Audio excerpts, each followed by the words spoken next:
Cierto. Deepak, ¿estás ahí? Estoy aquí. Me gustaría básicamente plantear en qué ustedes se basan y cuáles son sus recomendaciones para que la gente que nos esté escuchando sepa, bueno, pues esta es la forma en la que deberíamos regresar a trabajar porque estos son los trabajos con mayores riesgos y menores riesgos. Mi impresión, Deepak, y quiero decir, ¿verdad?, con mucho respeto, es que todos estamos tratando de aportar, y yo felicito a toda la gente que se atreve a tirarse al medio y que lanza sus propuestas, porque la verdad es que este virus es simplemente algo que todavía desconocemos. Por ejemplo, ahora mismo nos decía CDRAP, el Centro de Investigaciones de la Universidad de Minnesota, junto con la Universidad de la Clínica Mayo, plantea que ellos creen, y esto lo digo con, ¿verdad?, que sí hay una posibilidad de que este virus sí genera algún tipo de inmunidad una vez te dio, no por los estudios, o sea, simplemente no es concluyente, no sabemos toda esa información, porque hay información que dice que puede volverte a dar, como el estudio que se hizo en Corea, mientras que el estudio que se ha hecho con macaque monkeys, no sé cómo se traduciría eso, ¿verdad?, pero con monos, resulta ser que ellos no le ha dado y que sí han generado algún tipo de inmunidad. Así que hay estudios hacia un lado y estudios hacia otro lado. Y eso es lo de la ciencia, que es tan importante, y por eso es que siempre hay que darle funding a la ciencia, ¿verdad? La gente que no cree en la ciencia, que niega el calentamiento global, ¿verdad?, que niega la ciencia, pues estas son las consecuencias. Que en vez de tener la ciencia bien subsidiada y bien independientemente financiada, pues tenemos un problema serio de que, pues, o sea, hay diferentes formas de llegar al mismo resultado. Pero en fin, traigo esto porque ustedes hacen el esfuerzo dentro de lo que sabemos, ¿verdad? Dentro de lo posible, porque pues son los datos que tenemos, ¿no? Y como decía Rumsfeld, citando básicamente antes a otro expresidente de Estados Unidos y jefe militar, Eisenhower, vamos a la guerra con el ejército que tenemos, no con el que queremos tener. Y el que tenemos es este. Así que dicho esto, me gustaría saber tus impresiones de regresar a trabajar. ¿Cuáles son y qué trabajo tú crees que ya podrían estar regresando? Bueno, Jay, primero que nada, definitivamente hay mucho que no sabemos sobre este virus y cómo se comporta. Por eso es que tenemos que darle prioridad al conocimiento científico y médico sobre cualquier otro conocimiento. Eso como primer punto. Segundo punto, yo creo que la pregunta aquí no es si debemos abrir o no la economía. La economía la tendremos que seguir abriendo poco a poco. Hay partes de la economía que están abiertas y hay otras partes que no están funcionando. Abrir o no abrir no es la pregunta, es cómo, bajo qué condiciones y cuándo. Y yo creo que para poder determinar eso tenemos de nuevo que darle prioridad al conocimiento en medicina, en ciencia y en salud pública. No obstante, podemos entonces también añadir información clave del lado social y económico, y eso es lo que nosotros estamos haciendo. Lo que publicamos hoy básicamente es la primera de varias entregas de datos que estamos tratando de identificar cuáles son las ocupaciones que están en mayor riesgo ante el COVID-19. Con este análisis nosotros no queremos determinar cuáles son las empresas o negocios que deben abrir primero, una vez se empieza a flexibilizar el cierre. Lo que queremos hacer es aportar a los análisis de expertos médicos y de salud pública, como el Task Force médico, y quizás también arrojar luz al público en general y al Task Force o el grupo de trabajo empresarial que está organizado por el gobierno de Puerto Rico. Lo que nosotros encontramos básicamente es que combinando dos bases de datos, una del Departamento del Trabajo Federal y otra de una encuesta que se hace a los trabajadores preguntándole cómo trabajan y cuál es el tipo de trabajo que llevan a cabo, cuál es el nivel de riesgo que tiene cada profesión, cada ocupación en Puerto Rico. Por ejemplo, hay una encuesta que le pregunta a los trabajadores y se hace periódicamente. Tú trabajas al lado de otra persona, tu trabajo requiere que tú estés junto, pegado a otra persona para llevar a cabo esa función.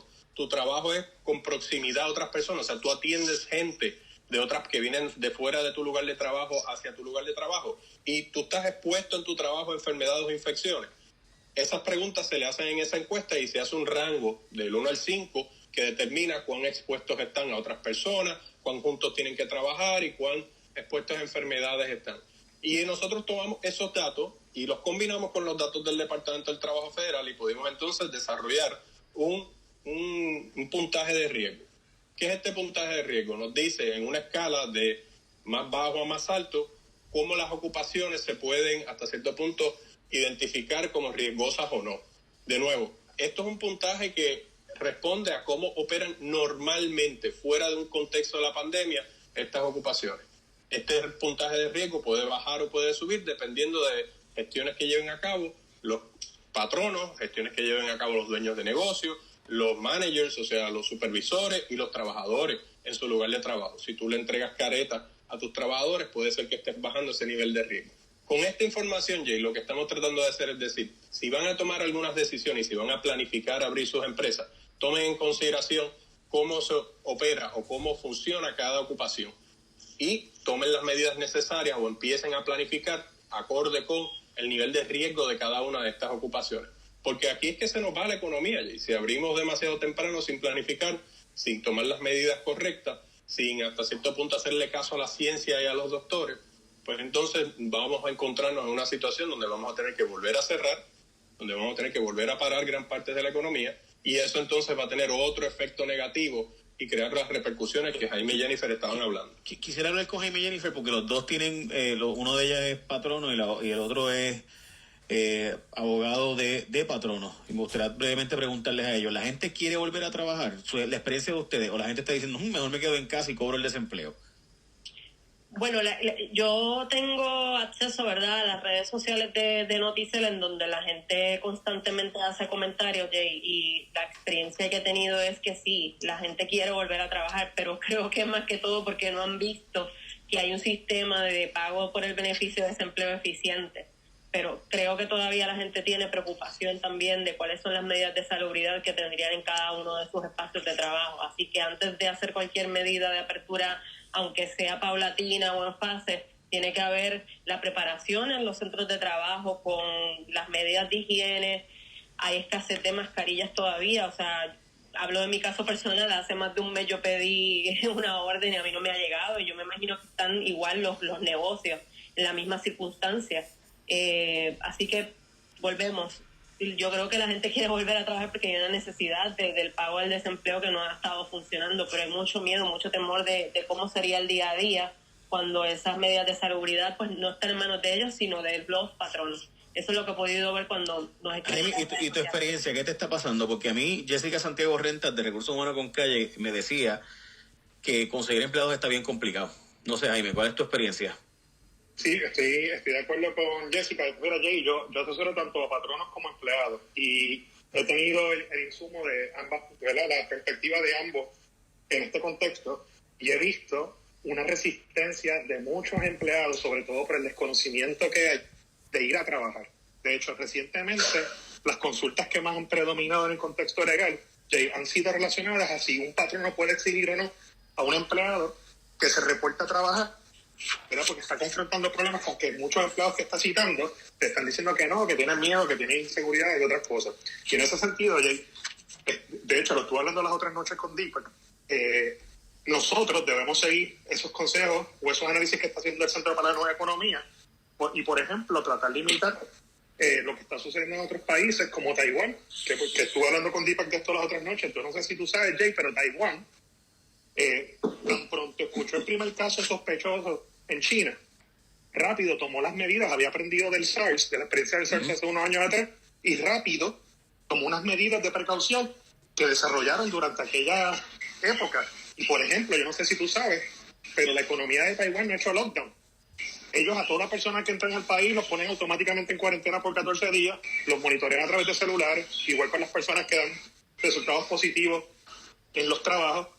Y algo bien interesante, Taiwán tiene 24 millones de habitantes y por cada millón de habitantes solamente han habido 18 contagios. Y más importante todavía, durante toda la pandemia, por lo menos hasta hace 2 días, habían muerto solamente 6 personas del coronavirus. Y es un país y hay que decir, y Taiwán, obviamente, como isla al fin, al lado de China, pues sabe los riesgos que era, lo que esto significaba, y obviamente lo que tú dices del SARS.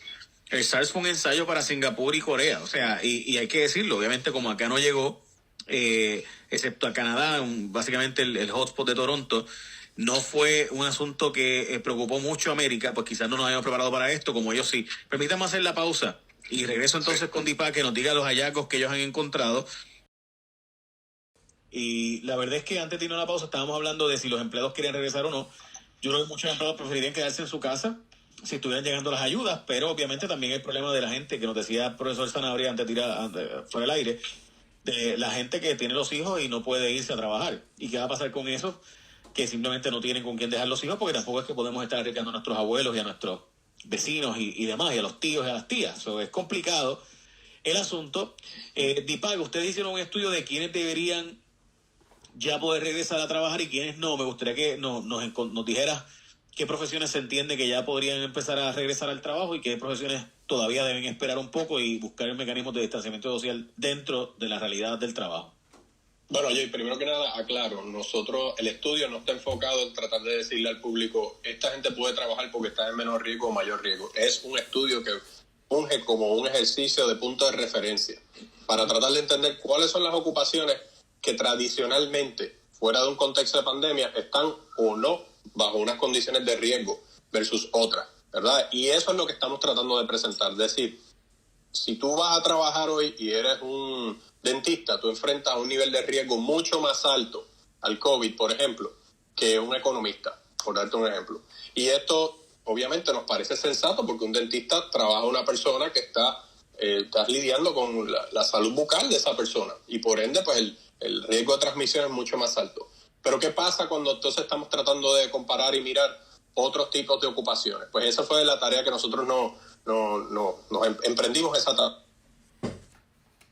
tarea. Tratamos entonces de determinar unas métricas, cuáles son los factores de riesgo de esa función del trabajo que mayor inciden sobre la posibilidad de contagiarte con el virus, los calculamos y entonces hicimos una medida, lo que llamamos un risk score o un puntaje de riesgo. Ese puntaje de riesgo te dice, si tú eres un maestro de escuela secundaria, este es tu puntaje de riesgo. Si tú eres un aeromozo o aeromoza, este es tu puntaje de riesgo. Eso fue lo que hicimos. Y le entregamos esta tabla, la publicamos, consona con cuáles son las ocupaciones en Puerto Rico. O sea, nosotros entrelazamos datos sobre Puerto Rico específicamente y datos sobre las ocupaciones en particular. Y lo que nos dimos cuenta básicamente es que, y no debe ser sorpresa para nadie, que aquellos trabajadores de la salud son los que tienen los puntajes más altos, están en mayor riesgo. Los menos, te sorprenderás, son obviamente artistas plásticos, los pintores, escultores y demás, economistas, las personas que arreglan cámaras y equipos, los actuarios, los estadísticos, personas que pueden trabajar aislados de otras personas y que probablemente no entran en mucho contacto con otras personas. La lista es extensa, tiene sobre 400 ítems, así que es una lista que esperamos que cada empleado, cada patrono, cada gerente examine con calma. ¿Por qué? Porque en estudios anteriores lo que hemos visto es que se estudian los sectores económicos y dicen, bueno, la construcción puede abrir este otro sector. Y lo que nosotros decimos es, dentro de la construcción hay distintas ocupaciones. Hay un supervisor de construcción y hay un carpintero. El carpintero y el supervisor no entran en contacto con otras personas ni tampoco están expuestas al mismo riesgo. Entonces, ¿cómo evaluamos eso? ¿Cómo una operación o cómo una planta o cómo un proyecto de construcción puede evaluar dentro de todos los empleados que tiene con distintas funciones cuál es el nivel de riesgo que se enfrenta? Ese es el fin de este estudio preliminar que nosotros llevamos a cabo, es tratar de informar el debate dentro de las empresas, a los dueños de empresas y al mismo tiempo a la comunidad médica. Si van a hacer una sugerencia sobre cuáles pueden o no pueden abrir basada en ciencia, pues tomen en consideración también que no toda la gente trabaja de la misma manera y no todos tienen el mismo trabajo. Así pues, podemos entonces llevar a un análisis más preciso sobre cuáles son los niveles de riesgo. Por otro lado, las personas, los patronos pueden decir, bueno, si yo tengo una planta donde trabaja la gente con poca distancia entre uno y el otro, ¿qué equipo protectivo le tengo que conseguir a cada uno de mis empleados? ¿Qué pruebas? ¿Tengo de hacer pruebas moleculares todos los días, cada cierto tiempo? ¿Qué tipo de medidas de protección debo de llevar a cabo para que estos empleados no se enfermen? Los que atienden público, ¿cómo protejo al público? ¿Cómo protejo a mis empleados? Esta herramienta les sirve también a esas personas para poder llevar a cabo ese análisis. Pregunta, yo, ¿verdad? No sé si realmente qué va a pasar en algunos lugares. Por ejemplo, ya en Texas el gobernador dijo que si tú decides no regresar a trabajar y te pide que regreses a trabajar, automáticamente se dará por entendido que es una renuncia voluntaria y por tanto te quitarán el desempleo. Y esto en gran medida pues porque muchos trabajos no solo en Puerto Rico, sino en diferentes estados donde básicamente sales mejor cogiendo desempleo que volviendo a trabajar. Y eso pues ha estado como parte del asunto, y lo traigo porque me estás diciendo ahora medidas que son básicamente cada patrono va a tener que evaluar su situación bien particular. Y si le añadimos a eso lo que dice Jaime, el profesor Sanabria, que es básicamente que tenemos un problema de que mucha gente no va a poder dejar a sus hijos. O sea, ¿cómo hacemos ese balance? Por favor, a los tres les pregunto porque yo no sé. La verdad es que a mí me cuesta trabajo hacer ese balance de cómo yo sé qué trabajador de verdad está quedando en la casa porque tiene miedo al COVID, a pesar de que viene de todos los mecanismos de protección, que es lo que, ¿verdad? Ustedes lanzan hoy de cuáles son los más arriesgados y cuáles no, versus lo contrario. Primero que todo, Jay, el público, los empleados, los patronos deben ser conscientes que aquí ahora mismo en Puerto Rico aplica una ley federal recientemente aprobada hace 3 semanas que reconoce específicamente 2 licencias nuevas para este contexto en el que los padres no puedan trabajar o teletrabajar por razón de que el niño o la niña está sin cuidado o sin escuela. Así que es importante que todo patrono sepa que bajo esas leyes federales, que es verdad, no le aplica a todos los patronos, sino a aquellos que tienen menos de 499 empleados, tendrían la obligación de reservar el empleo de estas personas que tienen esa necesidad. Pero para aquellos patronos que no les aplican las leyes, y tengo que hablar de lo que dijiste de Texas, los patronos en Puerto Rico tienen que tener cuidado, porque los empleados que van y solicitan los beneficios del desempleo están incurriendo en lo que se conoce bajo las leyes laborales y la jurisprudencia en Puerto Rico como una actividad protegida. Y si yo despido a un empleado o le digo que voy a interpretar su ausencia como una renuncia voluntaria por razón de que ese empleado está cobrando los beneficios de desempleo, eso puede considerarse incluso, Jay, como represalias. Pero más importante todavía, para aquellas personas que no están cubiertas por la ley federal de altas licencias nuevas o aquellas personas que no pueden cobrar el desempleo, en la legislatura de Puerto Rico, si hay alguno escuchando el programa o si hay alguien del gobierno escuchándolo, la legislatura tiene que actuar en conjunto con el primer ejecutivo y reconocerle una licencia como las federales a esos empleados que tengan hijos o hijas en las casas, porque la realidad, Jay, es que hay muchos hijos que, como tú sabes, pueden ser asmáticos, tener problemas de salud, y aparte de que los cuidados estén cerrados, los papás tienen una responsabilidad de atenderlos, de cuidarlos. ¿Y qué mensaje es que queremos enviar? Aquí en Puerto Rico, Jay, yo creo que ustedes los primeros en decirlo, lo han dicho otras figuras públicas, tenemos un dinero reservado en caja para pagar unas obligaciones del pasado, pero estamos en una situación histórica sin precedentes. ¿Por qué entonces no nos movemos a negociar con los entes pertinentes, sacarle ese dinero en caja y crear estas licencias y solventar a los empleados y patronos en este contexto histórico? O sea, hay que ser empáticos. Hay que reconocer que si bien yo, patrono, tengo el derecho a exigir a un empleado que vaya y trabaje, hay unas circunstancias humanas que rodean a ese empleado y cuál es el valor institucional como patrono que yo le quiero transmitir a mis empleados. Bueno, sí, es verdad, el negocio tiene que continuar operando, pero también como sociedad en Puerto Rico yo tengo que transmitir el valor de que cuidar a la familia, proteger a la familia, también debe estar entre esos valores fundamentales o primeros. Bueno, y de nuevo, y de verdad en muchos casos no es un asunto de gusto. O sea, si el patrono probablemente le proviera las herramientas, la persona puede trabajar desde la casa, que en muchos casos que a la larga presumo yo que es parte de la conversación.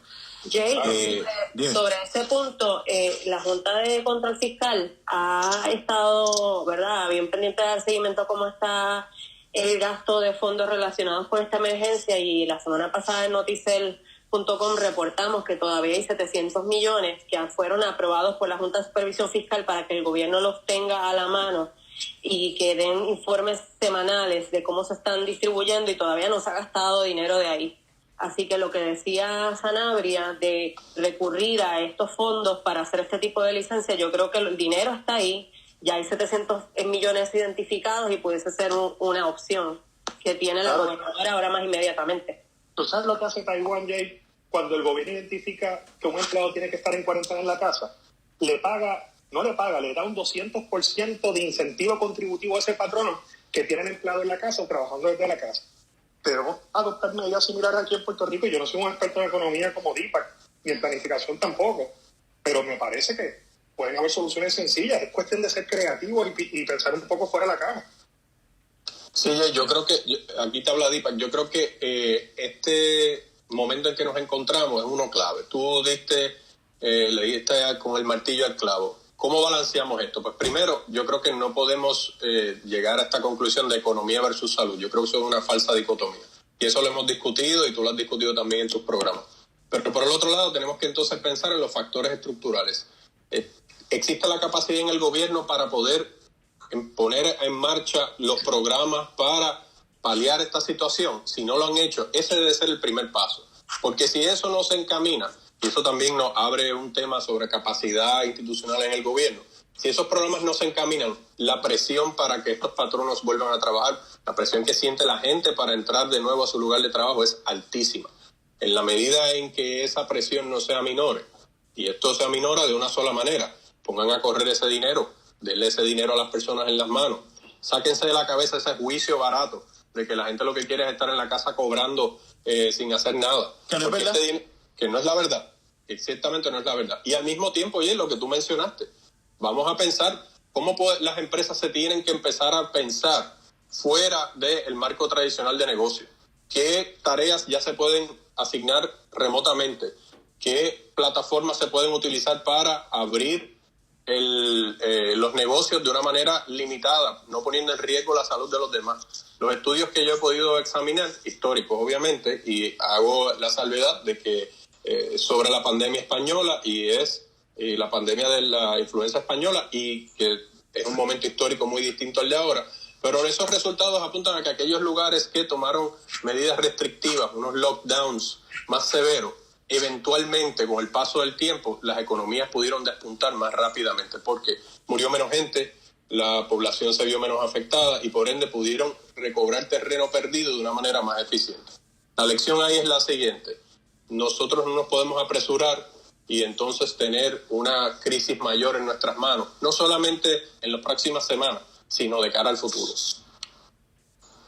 Jennifer, me gustaría saber tu opinión final sobre esto, porque yo creo que esto va a mostrar que el nivel de penetración de la noticia relacionado o vinculado al COVID va a seguir por mucho tiempo, porque simplemente hay tantas áreas grises. Va a haber tantos despidos de gente que realmente pues habrá litigio. De hecho, y aquí en gran medida por eso le pedí a Jaime que se quede con nosotros unos minutos, porque hoy sale a relucir, ¿verdad?, un artículo de Axios que abogados que vieron cuando Donald Trump levantó el Defense Production Act, cuando básicamente obliga a empresas a seguir produciendo, empresas que habían cerrado porque tenían casos de COVID, como Tyson, como Smithfield y otras empresas que tenían tantos y tantos casos de COVID que cerraron su fábrica, las están obligando a reabrir. Como parte de, obligando, me refiero que el presidente de Estados Unidos directamente le ordenó abrir. Tienen que abrir. Y yo entiendo, ¿verdad? Obviamente la comida es esencial, pero las demandas a esas empresas, ¿quién las paga? Porque eso viene, está, lo que está planteando abogados de torts, abogados de daño, es que por ahí viene una cantidad de demandas ridículas. Pues en Puerto Rico, ¿cuál es el escenario si fuera el mismo escenario, profesor Sanabria? En esencia, las demandas de esas empresas las van a tener que solventar las empresas, obviamente, pero las empresas podrían tener más defensas, ¿verdad?, si se ven obligadas a abrir por X o Y razón por pertenecer a un sector de la economía, pero ciertamente lo que tú identificas con esas demandas, yo creo que haber leído el artículo también, es una situación preocupante, porque el gobierno va a tener que, y los tribunales van a tener que balancear, como dijeron ahorita, van a tener que hacer un balance entre qué interés va a ser más apremiante, a qué valor yo le voy a dar prioridad. Obviamente, yo creo que el mensaje importante aquí es que toda empresa en Puerto Rico debe ser consciente de que hay unas leyes federales y estatales que las obligan a adoptar unos procedimientos para proteger a todos sus empleados, desde proveer mascarillas hasta establecer estaciones de hand sanitizer, hasta brindar papel toalla y estaciones de lavarse las manos, el distanciamiento del cable de corita, entre otras cosas. En la medida que una empresa no pueda cumplir con eso, pues obviamente la empresa debe ser flexible y buscar identificar esas áreas, como dijeron ahorita, donde esa persona puede teletrabajar, si se puede teletrabajar. Y en la alternativa, buscar planes B y C, pero obviamente esas demandas que tú identificas que están hablando en la prensa a nivel de Estados Unidos van a venir. Y si bien bajo las leyes locales y federales, que en este contexto una es OCHA y la otra es Puerto Rico OCHA, no le dan una causa de acción privada al individuo, que en ese sentido, desde un punto de vista legal, a mí me parece que esa preocupación que está habiendo en Estados Unidos, pues a lo mejor no van a tener mucho mérito proceder desde un punto de vista técnico-jurídico, porque la realidad es que las leyes federales y estatales que hablan sobre este tema son específicas en que no les brindan una causa de acción al individuo. Bajo Puerto Rico, a lo mejor uno que otro empleado pueda invocar el Código Civil e invocar que se le causó un daño, porque el patrono no actuó conforme al deber que tenía de diligencia, de protegerlos. Así que va a ser algo interesante. Los tribunales pueden inundarse de reclamaciones. Acuérdate también que si un empleado se contagia con el virus trabajando, puede aplicar la ley del fondo y proteger al patrono la inmunidad del fondo. Pero la ley del fondo y su inmunidad no aplica cuando el patrono incurre en negligencia crasa. Y por eso es que el empleado tiene la opción de una reclamación de daño por el Código Civil. Pero ciertamente lo que viene por ahí, desde esta perspectiva, va a ser interesante y los tribunales se pueden inundar y multiplicar de litigio. Jay, algo importante que el secretario de Asuntos Públicos, Osvaldo Soto, adelantó ahora en conferencia de prensa, que la gobernadora Wanda Vázquez va a dar un mensaje hoy en la noche, así que me imagino que estará conversando sobre, ¿verdad? Ya mismo vence la orden ejecutiva, ¿cuáles serán los próximos pasos? Sí, que sin duda eso viene y de verdad que tiene que hacerlo porque la semana que viene se acaba la orden ejecutiva, así que es lo que tú acabas de decir. Deepak, ¿algún mensaje final que quieras decirle a nuestra audiencia? Yo creo que es importante, Jay, que tu audiencia sepa que, como dijo Jaime, como han estado comentando ustedes, todo el mundo le cobijan unos derechos y también el gobierno tiene una responsabilidad de actuar.